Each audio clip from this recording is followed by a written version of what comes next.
wrap up the theme for the month, interestingly enough, and you used it in your quote today, Connie, is mind matters. And the theme was inspired, or still is inspired, I should say, by the works of Dr. Joe Dispenza. Originally, he was the focus of the Science of Mind magazine for August, and then his new book, You Are the Placebo. And I have been actually referencing one of his earlier books, which we also have, Breaking the Habit of Being Yourself. I highly recommend this one. And I've been talking about it, and frankly, there's going to be more of it as we go into September, because there's so much material, and I know that I didn't have all of you here for the summer, etc. And I mentioned last week, I think that if you take Ernest Holmes and Joe Dispenza and you put them in a room with yourself in a meditative consciousness, you've got it all.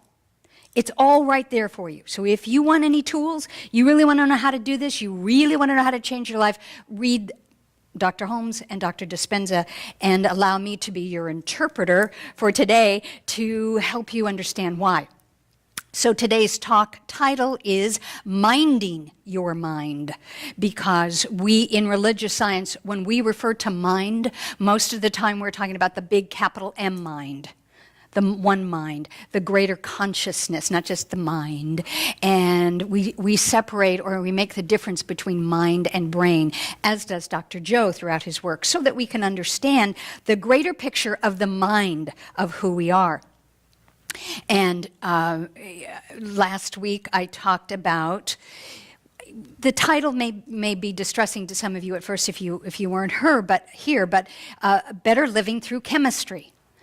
And yes, that was a DuPont phrase, and no, I'm not talking about drugs per se. I am talking about better living through the chemistry of your own physicality and your being, which is a lot of what Dr. Dispenza addresses, as he talks about the challenges that we have as a human form with the chemistry and the chemicals that our body produces towards making us be everything that we want it to be. So better living through chemistry is really about understanding our own unique chemistry so that we are a healthy, happy instrument moving through life, demonstrating that which we want, whether it's health or work or creativity or talent.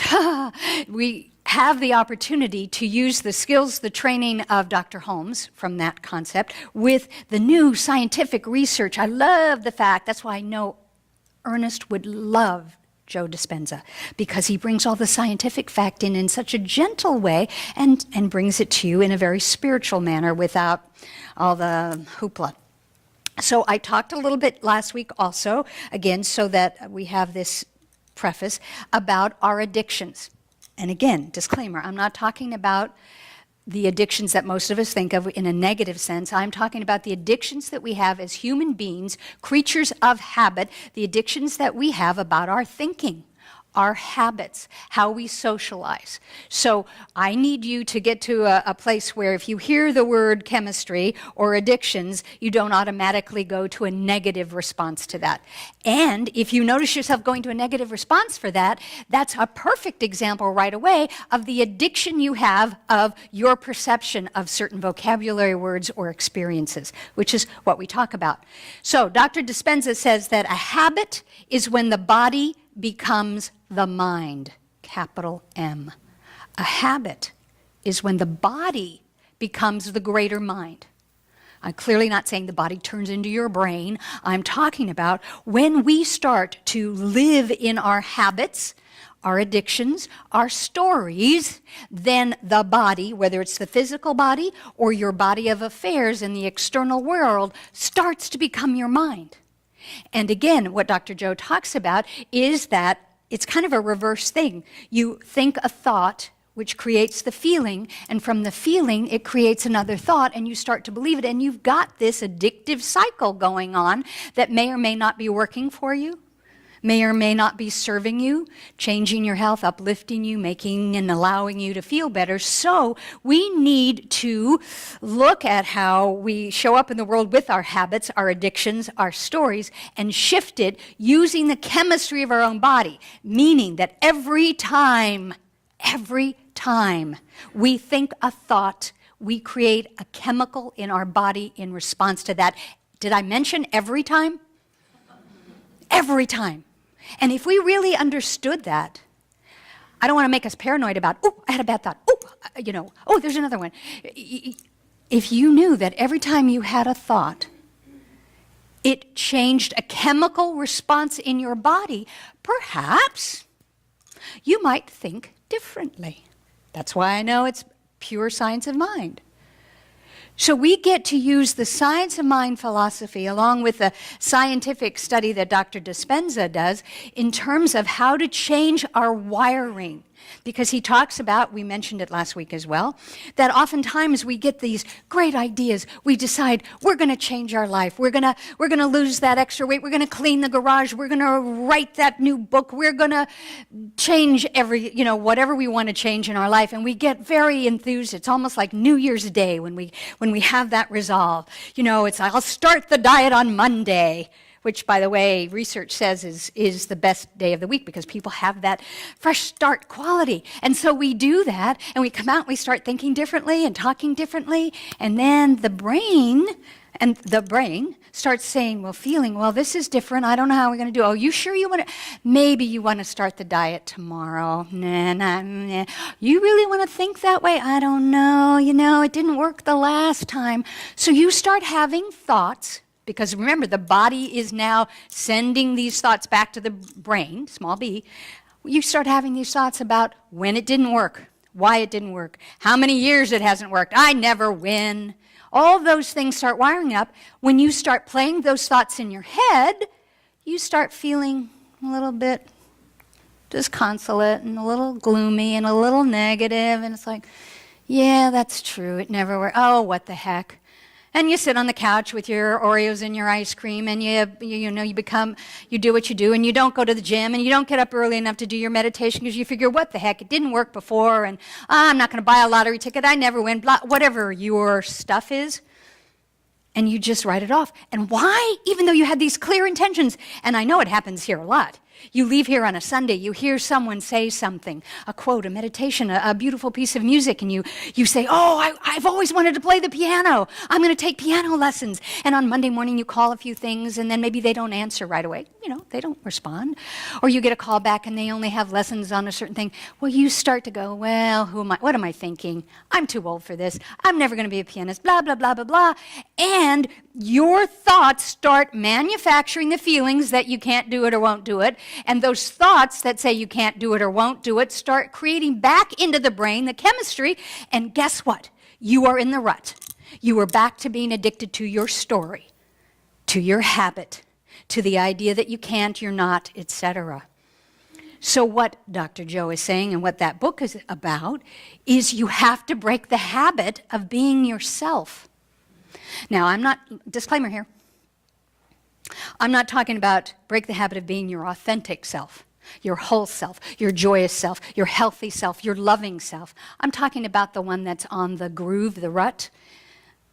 You have like the old LPs, the vinyls, and you're on a groove, and it's on a rut. And when it sticks, those of us who are old enough to remember LPs, and you used to have to, we'll explain what an LP is later.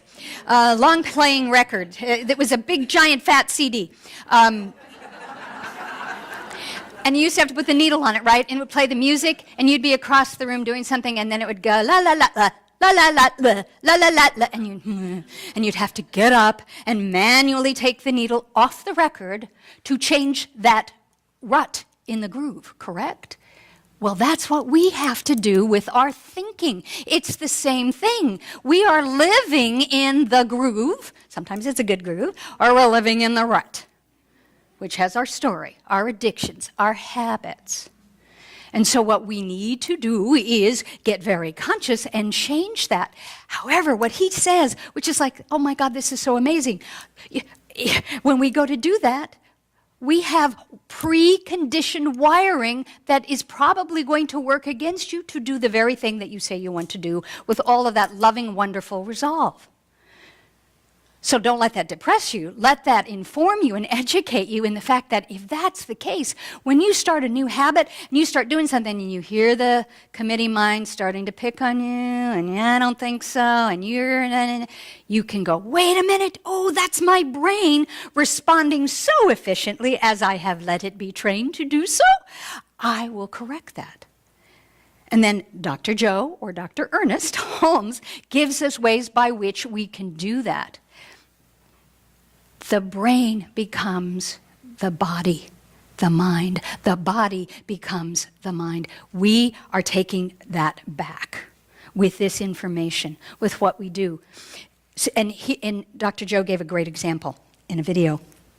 He was talking about how, if you don't believe me that it's about an unconscious thing, that your body now pretty much rules you, and I mean that by the chemistry and the conditioned wiring and response pattern. He gave a really great, simple example. He said, you're in a room, you're talking to someone, and they said, oh, I gotta call your brother. What's his number? And you go, oh, what's his number? I don't know. I don't know. I don't remember the number. You pull out your phone, and suddenly you find yourself automatically dialing or touching, whatever you want to call it these days, dialing the number. You literally couldn't say to that person, oh, the number is 555-1212. But the minute you say, well, what is his number? And you just start doing it. Why is that? It's a perfect example of how we have unconsciously wired. Our bodies know how to do that. That's why people take driver's training again, because most of us, when we drive, we know how to turn on the signal. We can be listening to the music. Nowadays, we're, hopefully listening to Bluetooth on the phone, and we know how to signal. We do this because it's on automatic. And there are wonderful automatic habits, wonderful ones that we have, and we want to keep them. And if you understand that those automatic habits can also be working on those things that you don't wish to keep, that may be interfering, that's when we have to rewire. That's when we have to break these addictions. We want to use this information to assist in changing our life, and this is one of the reasons why we have these affirmations. It's not just because it's a new thought thing. I guess it started that way, but you've got affirmations in your program. You get them every week in your program, every week on your e-blast. Thank you, Ann Pace. You get them for a reason. One or all, at some point, may be something that will help you to shift this wiring.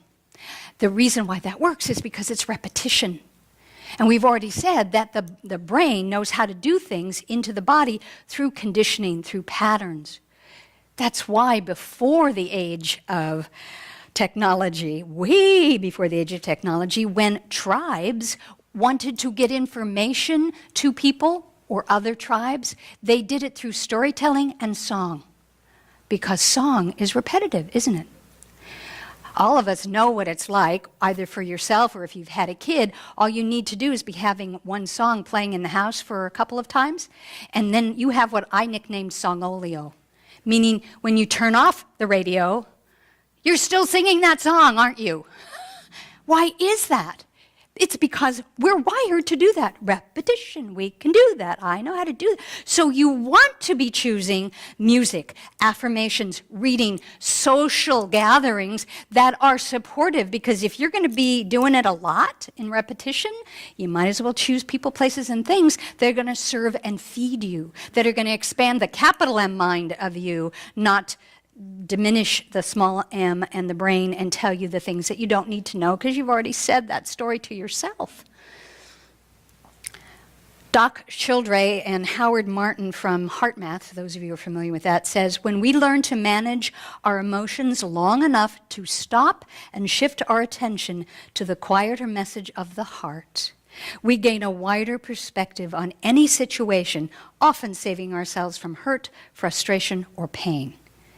When we learn to manage our emotions long enough to stop and shift our attention. That sentence alone completely describes what we teach in Science of Mind, what we promote as mindfulness or awareness, which is more the Eastern approach to the Western idea. And that's when we rewire. All of the conditioning that we have had for the umpteen years that we've been here has come from the patterns. Some we consciously chose, Others we inherited or we absorbed by osmosis from the people around us, our family members or our friends or people that we work with. And some of those habits, some of those addictions are not ones that we want. And as I said last week, some of those addictions and habits are positive. I have an addiction to doing a spiritual practice. I don't consider that detrimental whatsoever. But it's addiction, and you know why I know it's an addiction? Because when I don't do it, I feel out of sorts. So that is a habit. And so last week, Shirley asked me after service, well, what's the difference between, you said habits, where did I wrote that down, habits and, Pisha, addictions and habits. And where does the spirituality come in? And I said, well, anything that we do in a repetitive way is a habit. Anything that we do that becomes an addiction, we can take the negative onus off the word of addiction and just say it is a habit, a positive one or a negative one, but it is a habit. And then we bring in the spiritual concept of ritual. Everybody who hears ritual, you get really, religious or mystical, and you think ritual, and you go, oh, that's cool. Ritual's positive. That's not a habit. That's not an addiction. Well, yes, it is. Because you have a ritual, I bet most of you have a ritual when you get out of bed, and some of you will go into the bathroom first, some other people go and let the dog out. You have rituals, including the spiritual rituals. Maybe for your meditation practice, you sit down and you light a candle. Anyone who knows me well enough knows my ritual always includes, we chime there. I chime before meditation, before I see a client. I chime when I'm on the phone with a client. That's part of my ritual. And I'm sort of addicted to it, but I don't consider that negative. So it's one answer to Shirley's question is how we perceive that. So a ritual could be a habit, could be an addiction. It's what you bring to it, which again brings us back down to awareness and mindfulness. If I'm repeating something that brings me joy, brings me to a centered space, I call it a ritual. If I'm sitting there eating Oreos and pork rinds, which are two things would never go even in my kitchen, then that might be an addiction, a bad habit. So you get to look at it. You judge. I'm not here to judge that. Nobody out here is really judging that. It's always us projecting that judgment. So we get to rewire this. And I'll go back to the idea of affirmations. I'm sorry Mary isn't here today because she commented on this thing that came through the wonderful technology of the internet. And I posted it on our Facebook page a couple weeks ago that there was a story in one of the newspapers, I can't remember which one right now, that a gentleman said he changed his life when he changed his password. And you all know if you have accounts on internet, if you need like 16 passwords for every, you have to have a scroll of the new passwords. It used to be really simple. You would pick your spouse's name or your dog or your cat's name, and it was easy. Now you have to have that with different characters and 15 characters, blah, blah, blah. Anyway, this gentleman, not a metaphysical person, religious person by nature, had a nasty breakup with his girlfriend. And so he was working with someone to try and change the pain, the angst, and the negativity about all of that. And somehow someone suggested to him that affirmations and positive thinking was going to help. Well, he had this quirky idea, and he needed to change his passwords for security reasons or because. And so now he changed his password to a phrase that for him triggered joyous response, positive response. So that every time he had to log on, he would be typing something like, I am healthy, whole, and complete. That's probably not it. I live in joy.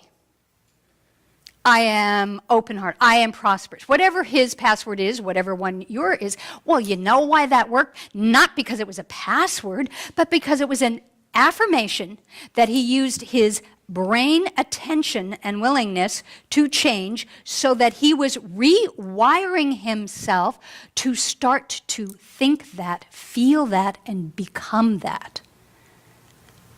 Well, that's why we do affirmations. That's one of the reasons I loved, endorse, and support the offertory song we use. It's 3 verses, but the point being that it's repetitive and that you can go out here singing and humming that to yourself. And you can choose when you're in the middle of negative stuff when the hard stuff happens, when it's, and I don't necessarily mean the hard, tragic stuff, but I don't know about you, but last week was really intense. I don't know what's going on, but it was intense stuff, emotional stuff. For me, for a few people that I saw, so I'm guessing it may be out there on the. So when you're going through that kind of hard stuff, and your brain starts going into the story, the brain starts responding with, here we go again. Oh, well, you know how that person is. Yeah, it's going to be negative. You start hearing yourself do that, you want to, screech, change the channel, and start using affirmations. And if you don't have affirmations because you're so in the middle of your stuff, perhaps you start singing one of those positive songs. This is going to be the best day of my life. I don't know the rest of the words to that song. I don't care. The little sing-song hum works for me. That sentence works for me. And there have been days this week, or I've been singing it through here. This is going to be the best day, because that's how I felt. And what Dr. Joe is teaching me is to pay attention to my feelings, because they're going to wire my brain to send out more thoughts that this day is tough, this person did this to you, blah, blah, blah, blah, blah. It's going to send messages to the brain to bring out the semi-truck. Come on back.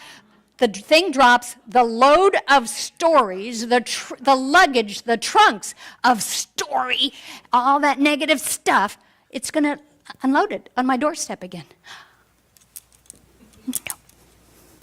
So I use these tools, I offer these tools as a way. Any or all of these may fit. The whole idea is that when you come to a center for spiritual living, we offer meditation, we offer music, we offer classes, we offer affirmations, we offer 1-minute miracles. What a 1-minute miracle is, for those of you who haven't been here a while, it's sitting with one of our licensed practitioners so that they may know an infinite truth for you, so that they don't buy into your story. This isn't like a session. You don't sit down and go, okay, well, I was born in Chicago and I was an only child, and you go into the story, right? This is about, a 1-minute miracle is you go to a practitioner and you say, I have a job interview tomorrow, so would you know that I am at my best? Aunt Matilda has surgery tomorrow, would you know this? And the other thing, because people always think you have to go to a practitioner when there's something, you can go over to a practitioner and say, this is the best day of my life, I want more. Can I have more? More, please. And a practitioner can do that. You don't have to use a practitioner just for stuff, angst, drama. And our practitioners are there for any or all of that, because they don't buy into the story. They go right to the truth and the wholeness of your being. That's why we have that. So avail yourself of that. It could be you go to a practitioner today and say, oh, I have really negative monkey mind and it's always going, and I have a habit of this, this, and this. Let them assist you in prayer. Because what happens, it's the classic, we'd all heard about the fight or flight syndrome. Well, that applies not just to the fact that we're now in modern society and we usually don't have a lot of Bengal tigers or mammoths coming at us. It feels that way sometimes, but that isn't the case. However, our bodies are wired that way. And so when we see that person show up at our office door, you know the one. Yeah, that one. And we see them and you feel your body go, it contracts. And it sends that, I forget which chemical it is, mostly it's cortisol or adrenaline, sends it to the brain, and it says, oh, the mammoth is at your door. Here we go again. Are you ready to run? And you say, I can't run. I work here. I have to see this person. Oh, no. And so all of those chemicals are moving through you, and it's putting into the files going, danger, danger, Will Robinson, danger, get out. Well, you can't get out, and so you meet with the mammoth, the woolly mammoth, and it probably isn't as bad as you think it's going to be, or maybe it is, and then you have just given yourself this chemical bath of adrenaline from fear and panic based on old stories, patterns, and addictions. So if that happens, and it does happen, even to the best of us, when we're in a concentrated spiritual practice and live at the center of spiritual living, it can happen. But when it starts to happen, you can go, whoa, wait a minute, I could have had a V8, I could have thought differently. Here I am going to rewire this. Oh, I am so sorry that we went into that. Because your cells have that memory. So now I'm starting, oh no, I'm not going to admit that part now. No, maybe I'll tell you that next week. It's too new. I'll find a quote. Sorry, guys. All right, thinking plus perception plus affirmations changes the wiring. What he said, Dr. Joe, got off that. You didn't notice that, did you? What he said was that in order to do that, to change the brain chemistry, one of the key things we have to do is to learn. Learning. Welcome. Ollie starts on Tuesday, Osher Long Life Learning Institute. Those people who come here to learn, I bet most of them didn't know that they were giving their physical body a chemical bath of wonderment to be able to change the synapses in their brain to outpicture what they wanted in their life. And now that we have, it's kind of like Dorothy in The Wizard of Oz. She had the answer all along. She knew she had the way home, but it wasn't until someone kind of said, excuse me, click your heels, you can go home. Oh, I want to be your Dorothy. I want to remind you, with Dr. Ernest Holmes and Dr. Joe Dispenza and the legion of wisdom thinkers, et cetera, behind me, I want to be the one to remind you that you are Dorothy. I don't know a male version of the name Dorothy, but you are Dorothy. You can go home again, meaning home to the wholeness, the homeostasis quality of your well-being. It is very doable, very possible. We just have to understand that when we're in the middle of something and we start to feel, we have to get mindful and go, is that feeling authentic? Is it genuine? Is it part of the pattern and the habit? Well, maybe if it's part of the pattern and the habit, I need to change it. So we do something that goes way back too. There's an ancient book, some of you are familiar with it, it's called the Bible. And there was a teaching back then, and it was very simplified, act as if. Act as if. Three words. Act as if. Okay, so the woolly mammoth is at my office and ready to come and do this, and I know that it's going to be, so what do I have to do? Oh, I see. There's no real proof that woolly mammoth is about to devour me. In fact, probably not. Oh, I see. It's my feelings from before of what may have happened or how I perceived what happened. Okay, so I realize that it's that wiring in that condition. I need to change that. Well, I'm not feeling like I can change it right now. I'm breathing, I'm affirming, I'm breathing, I'm affirming. I can change that, so what do? I act as if. Well, hello, good to see you again. How was your summer? Nice. Okay, well, how do we do this? And suddenly it comes from gritted teeth, act as if, to real, to being present, to breathing. And if I start to act as if I'm feeling safe, healthy, happy, rich, thin, loving, creative, fill in an adjective or something. If I'm feeling that, I am literally sending a message that that's the feeling nature I want, so let's create the thoughts that are going to support creating more of that feeling nature so that I have a cycle that I like, instead of the one that works against me. Dr. Jill Bolte Taylor, many of you are familiar with her from Stroke of Insight. I know that we've talked about it a lot up here, and we had the book, and amazing. If you have not heard of Jill Bolte Taylor and you have about 20 minutes, go onto the internet to TED Talks and listen to her, because this woman had a stroke, and she was a neurosurgeon or something, and what transformed for her as a result of that, and she had a quote that I thought was perfect for today. Most of us think of ourselves as thinking creatures that feel, but we are actually feeling creatures that think. Oh.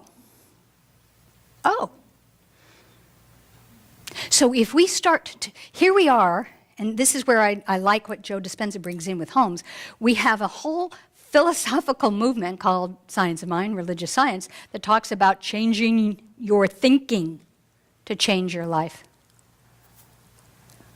We need to expand that. Blessedly, Dr. Ernest was open at the top, and so I'm saying, and our theme for next month is change your life, ? Change your thinking and your feeling. So we have to do both. Some days I'm going to change my thinking. And other days when I see how I'm feel how I'm feeling, I'm going, oh, I don't think that's a real feeling. That's coming from my story. I have to change that. We have these tools. The other thing that he and Ernest and all the other teachers talk about that is in addition to that awareness and mindfulness, spiritual practice. Now, I think that we'd probably get a lot more takers on that if we gave it a different name. Because you've got the word spiritual, which a lot of people think of religious. And that taps into all kinds of stories, doesn't it? And then you hear the word practice, and we think drudgery, practice. So spiritual practice. When we say to you, teaching spiritual practice, I bet there are feelings and thoughts that go, oh, no thanks, I don't want to do that. I don't want homework, I don't want to do that. I am not spiritual, I don't know how to meditate, I can't sit still. Yes, you can. I am living proof of that. ADD, ODD, ALAM, and OPSA, all of those, I'm living proof that you can be still and do a meditative practice. And for some people, meditative practice is going to look like sitting there and doing this. For other people, it's going to be the walking meditation in Bidwell into the park. For other people, it's probably sitting there being lost and captured in the amazing passion and beauty of Chopin or Beethoven or Rachmaninoff, and then feeling that connection of knowing that and letting it come through you into what we now, what translates as music. Meditation. It's about your intention and perception. I'm asking you to give different attention and perception to the word addiction or habit and say that it can be a ritual. It can be positive. Well, you could look at meditation that way. For some of you, meditation sounds like a cool drink of water. And others, it's like, when you take your vitamins. Okay, I know it's really good for me, but yeah. Change your thinking and feeling about that to utilize an eons, decades, hundreds of years old practice that all of the wise teachers have said will support you in changing your life. Pema Chodron, speaking of an Eastern, she's a monk, she writes, we're encouraged to meditate every day, even for a short time, in order to cultivate steadfastness with ourselves. We sit, and when she's talking about sit, she's talking about being in the meditative pose. We sit under all kinds of circumstances, whether we're feeling healthy or sick, whether we're in a good mood or depressed, whether we feel our meditation is going well or it's completely falling apart. As we continue to sit, we see that meditation isn't about getting it right or attaining some ideal state. Meditation is about being able to stay present with ourselves. It becomes increasingly clear that we won't be free of self-destructive patterns unless we develop a compassionate understanding of what those patterns are.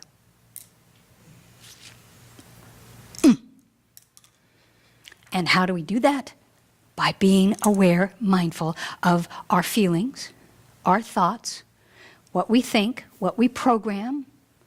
It's the same thing about what we eat. I mean, most of us are very conscious about that. Or we're in Chico, we're in, Eco Greenland. We're very conscious about where we shop because, well, that's important to us. So if you're putting that kind of time and energy and attention on where you shop or the books you read and the food you eat, I'm inviting and encouraging you to do so about the thoughts that you think and the feelings that you feel. I'm telling you, I'm giving you permission that sometimes the feelings that you feel don't come from something in the sky. It's not that it's just landed on you. The feelings come from who you are and who you've been. But they don't have to be who you are becoming. That's the key. That's what this is all about. Yeah. That's why we're going to do more of this next month, because this is big stuff. This is, to me, if somehow I can get East meets West and I could bring Holmes and Dispenza together, and Dr. Dispenza, is basically spouting religious science without ever saying that.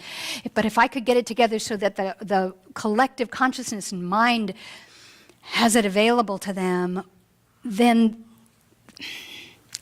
we can really change the world because we're changing ourselves. We can really be the peace that we talk about. We can be the oneness that we talk about. We can be any or all of those things that we seek and desire within ourselves or for our community. But we have to change the habit of being ourselves. We have to mind our mind.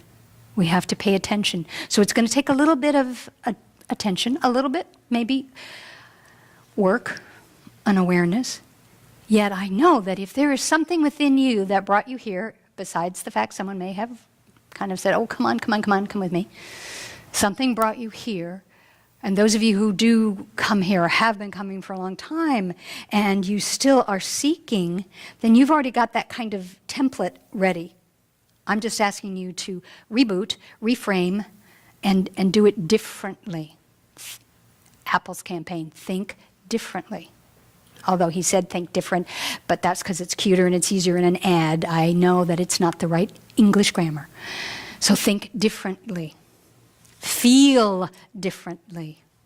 We get to do that. I'm going to close and then take you into a little meditation with a quote from Ernest Holmes in the textbook, and I have it on our Facebook page or the practitioner page. I'm not sure which one, but it's one of our 4 Facebook pages. But it's an amazing quote, and I think it fits in today. So if you would just give yourself permission to close your eyes. So you're tuning out any sound or light, not sound, but the light distractions, etc. And for a moment, just breathe. No expectations.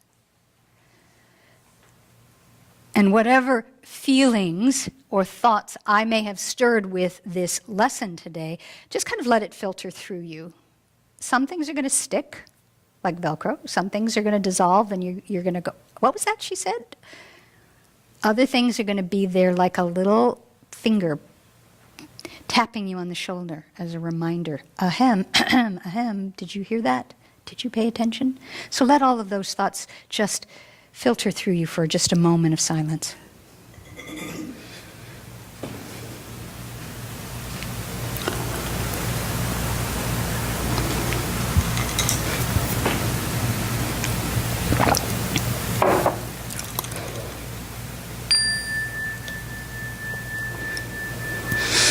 And take a breath in. That breath brings you to present time. And why is that important?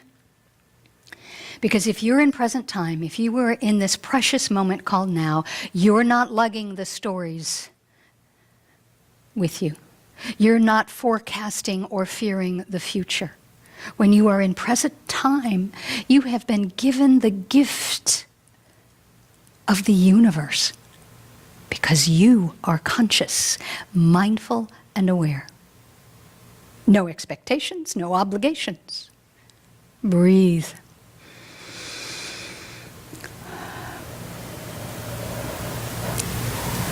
And then take these words from Dr. Holmes into your mind, heart, or your heart's mind. I shall keep the promise that I have made to myself. I shall never again tell myself that I am poor, sick, weak, nor unhappy. I shall not lie to myself anymore, but shall daily speak the truth to my inner soul, telling it that it is wonderful and marvelous, that it is one with the great cause of all life, truth, power, and action. I shall whisper these things into my soul until it breaks forth into songs of joy with the realization of its limitless possibilities.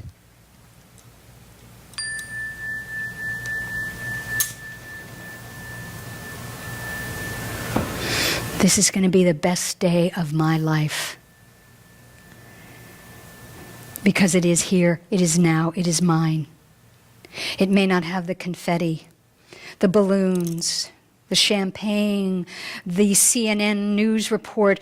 It doesn't have to have the external acknowledgement or date chronologically to make it the best day of my life. Today is going to be the best day of my life right here, right now. Breathe that in.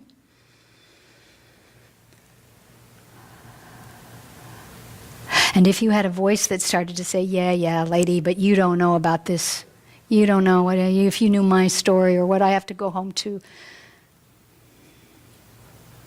And perhaps I do know, because perhaps I've been there, and perhaps I have a story that I could pull up that matches it, and this is going to be the best day of my life. Because it's here, it's now, because I am in charge. I am co-creating with a higher power, a higher order, to know that to be true. I am ready, willing, and able to change my wiring, to change my thinking, my feelings, my thoughts, to be in congruence with my authentic self. So that, yes, if I go home and there's stuff, if there are those things, those people that we need to address, I do so from this wholeness, not from my addicted negative self. I do it from who I am and who I am becoming by knowing that.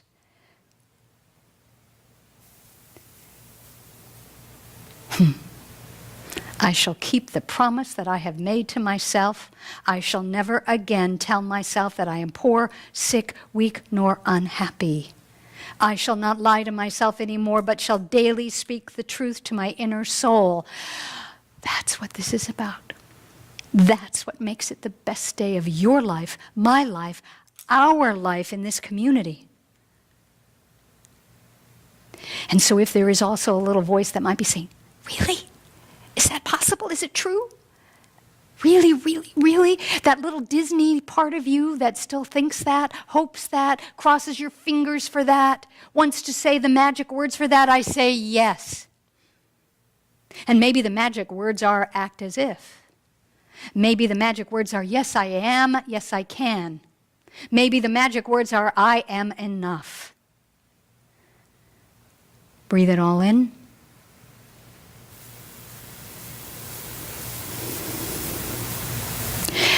And I know that as I know it for myself, I know it for others. I can't force it on others. I can't convince others. I can't make someone else think or feel the way I do. But if I am truly walking my talk, if I am authentic to this, if I keep these promises and the 4 agreements, then I become the biggest testifying witness, observation, lesson, template, role model that I could be. And I'm not doing it for someone else, I'm doing it for me, because let there be peace on earth, and oh, let it begin with me. No more fight or flight, changing the chemistry of my being, and doing so with loving kindness and compassion towards myself as I choose to make these changes. As I walk through the world asking others to be without judgment or expectation of me, so that I may be who I am meant to be.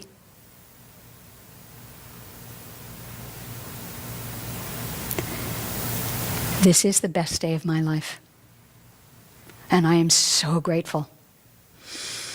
Blessed, grateful, glad, filled with joy, filled with enthusiasm, and I know for myself and for all of us that whatever it is that we need to be able to sustain that, in the light of the people, places, and things that are out there, in light of the chemistry response that might start a different folder opening for us, I know that we have in place whatever it takes for each of us, all of us, to do that. I am so humbled and grateful by that all I can do is just say yes, yes, yes, yes, yes, and I just let it go right back into the law, the creative law of mind. Setting that intention, creating a new thought, creating a new feeling, and let that new feeling create another new thought, because, oh my gosh, yes, we are the Chico New Thought Center for spiritual living. Thank you, thank you, thank you. Please join me together as we say, and so it is, and so I am, and so we are. Amen.